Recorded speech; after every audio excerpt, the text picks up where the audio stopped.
வணக்கம். நான் இயக்குனர், நடிகர் பொன்வண்ணன் பேசுகிறேன். அன்பழகன் ஐயாவுடைய நினைவேந்தல் நிகழ்வில் நான் இப்படி என்னுடைய உணர்வுகளை பகிர்ந்துக்குவேன் அப்படின்ட்டு நான் எதிர்பார்க்கவே இல்லை. முதல்ல அவரை இழந்து வாடும் குடும்பத்தாருக்கும் நட்புகளுக்கும் என்னுடைய மனமார்ந்த ஆழ்ந்த ஆறுதல்கள்.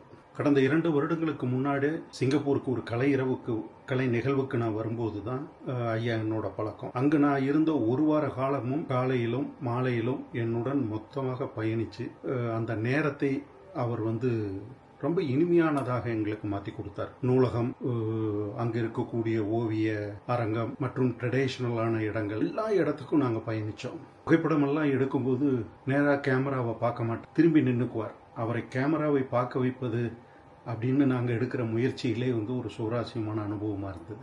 இன்றைக்கும் சென்னைக்கு நான் 30 வருடம் ஆயிடுச்சு.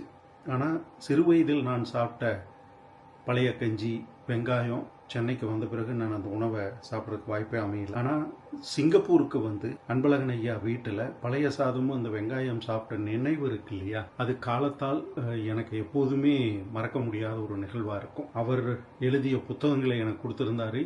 வந்த உடனே என்னால் அதை படிக்க முடியல. ஆனால் சென்னைக்கு அவர் பலமுறை வரும்போது அந்த இடைப்பட்ட காலத்தில் நான் அந்த புத்தகங்களை படிச்சுட்டு அவர்கிட்ட நான் பகிர்ந்துக்கிட்டதும், இப்போ கடைசியாக 2 மாதத்துக்கு முன்னாடி அவர் ஒரு மருத்துவ ஆப்ரேஷனுக்காக இங்கே வந்திருந்தப்போ சந்தித்து பேசினதும் எனக்கு அப்படியே மனசில் இருக்குது. எனிவே, காலம் இப்பொழுது நம்மளை அவர்கிட்ட இருந்து பிரிச்சிருக்கு. இனிமேல் நினைவுகளில் மட்டுமே வாழும் அன்பழகன் ஐயா எல்லாருக்கும் ஒரு நல்ல இனிமையான நினைவுகளை கொடுத்துட்டு போயிருக்காரு.